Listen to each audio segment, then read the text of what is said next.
ஐயோ கறி சோறு தின்னது நெஞ்செல்லாம் கறிக்குது. அப்போ கை காலெல்லாம் வலிக்குது. பிடிச்சி விட்டா நல்லா இருக்கும். என் மருமகன் எங்கே போனான்னு தெரியல. எங்கன்னா இப்போ ஊருக்கார பேசிட்டு இருப்பான். கூப்பிடுவோம். ஏத்தா சரணியா இங்கே வாத்தா. அத்தை கொஞ்சம் கையை காலை பிடிச்சி விடத்தா. இந்த காது கேட்க மாட்டேங்குது. என்னமோ என் மருமகன் பேசுகிறான் ஆசையாக என்கிட்ட. சில நேரம் கேட்குது, சில நேரம் கேட்க மாட்டேங்குது. ஏத்தா போதும் இப்படியா இந்த காலை அப்படித்தான். மாமியார்ன்ற பயத்தில் மருமக கவுனை பார்த்தீங்களா? என் புள்ள பட்டாளத்தில் இருக்கிறான். இவன் இங்கே கவுன் போட்டுன்னு சுற்றி இருக்கிறான். நான் இல்லைன்னா அவனை தான். காது வேற கேட்கல. என்னமோ பேசுகிறான். சரி போதாத்தா நீ போய் அடுப்பில் சோறு பாரு.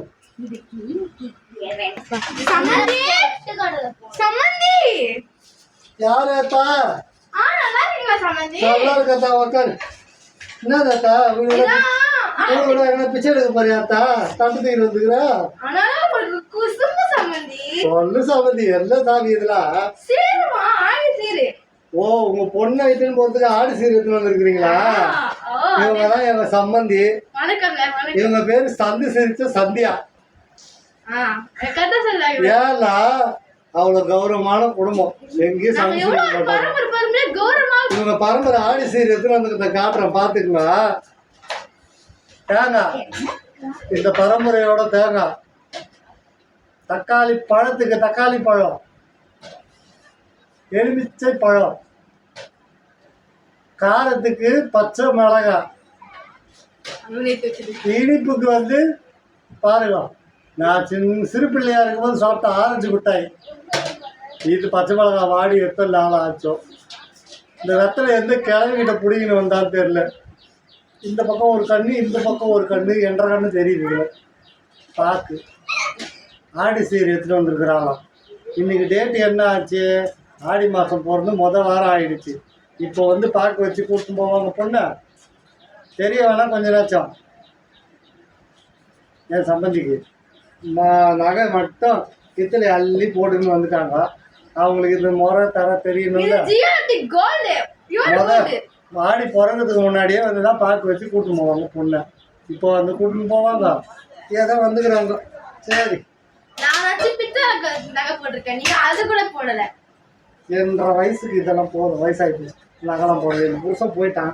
இதுக்கு மேலே நகை போட்டு நான் என்ன பண்ண போகிறேன் சார்? இந்த பொண்ணை கூப்பிட்றேன். ஏத்தா தண்ணி எதுனா அவங்க ஆத்தாக்காரி வந்துருக்குறாங்க.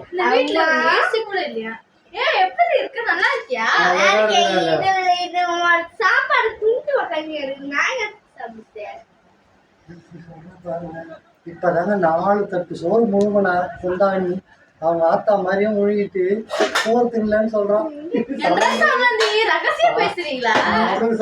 ஏத்தா அம்மாவுக்கு காபி எடுத்துட்டு வாமா.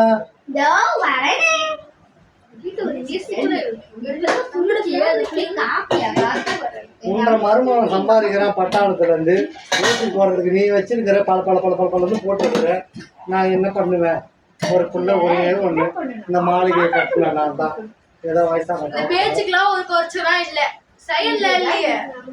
உன் பொண்ணு வந்துதான் செயல்ல இருக்கிறாள். அரகவன் போட்டு சுத்துறாள். அது பெண்ணோட உரிமை. நீங்க கேட்க கூடாது. நான் எதுவும் கேட்கலத்தான். நானும் உரிமையாத்தான் இருக்கிறேன். நான் தண்ணி எடுத்துட்டு வாமா. வந்து ரொம்ப நேரம் ஆச்சு. காபி எடுத்துட்டு வா கொடு. அந்த காபிக்கு தான் 10 மைல் நடந்து வந்துடுறாங்க உங்க அம்மா. அவங்க வீட்டுல ஏது இந்த காப்பிலாம் கொடு. என் புள்ள சம்பாதிக்கிறது இப்படிதான். போன்விட்டா குடிக்கிற பரம்பரையாங்க. கருப்பு காப்பி வர காப்பி குடிக்கிறதுங்க. பித்தளை நகையை போட்டுன்னு வந்துட்டு அந்த பொண்ணை ஏமாத்தி என் புள்ள இழுத்த வாங்கி லவ் மேரேஜ் பண்ணி ஈத்துன்னு வந்துட்டான். அவன் எங்கேயும் போயிட்டான். இதுக்கு வந்த நேரம் அவன் பட்டாளத்துக்கு போயிட்டான். கவர்மெண்ட் போட்டு சுத்திடுறான் பாயத்துக்காரி. என்னன்னா பேசுங்க. எங்க அம்மா பேசுனீங்க. ஏய் எல்லாம் உன்ன சொல்லி நீ கூறு கட்ட வலிக்கு. அவனா ஒருத்தன் புடிச்சுன்னு வந்துட்டு இவன் தான் கலர் படுப்ப ஒத்த கலர். நான் புடிச்சுறான்டா. அந்த கருவாயை என்ன புடிச்சுறாங்க? அவன் இந்த பொண்ணு எடுத்துட்டு போயிட்டான். உனக்கு எவ்வளவு தெரிஞ்சா நம்ம வீட்டுல எவ்வளவு பெரிய பசங்க இருக்காங்க. பணக்கார பசங்க கல்யாணம் பண்ணாம கேவலம் இந்த கிளவி வீட்டுல இருந்து சம்மந்தம் வச்சிருக்கியா? இவங்க கிட்ட நான் பேசுறேன். எனக்கு அந்த காலத்துல என் புருஷன் இருக்கும் போது என் வீட்டு படி ஏறி பின்வாசல்ல வந்து சோறு வாங்கி கொள்ளுதுங்க. சரி லைக் பண்ணுங்க, ஷேர் பண்ணுங்க, சப்ஸ்கிரைப் பண்ணிடுங்க. எல்லாத்தையும் பண்ணி எடுத்துட்டு வந்து என்ன பண்றீங்கன்னு கேட்பாங்க. போங்க சமைதி உங்களுக்கு எப்பவுமே குசும்புதான் அப்படின்னு சொல்லுவாங்க.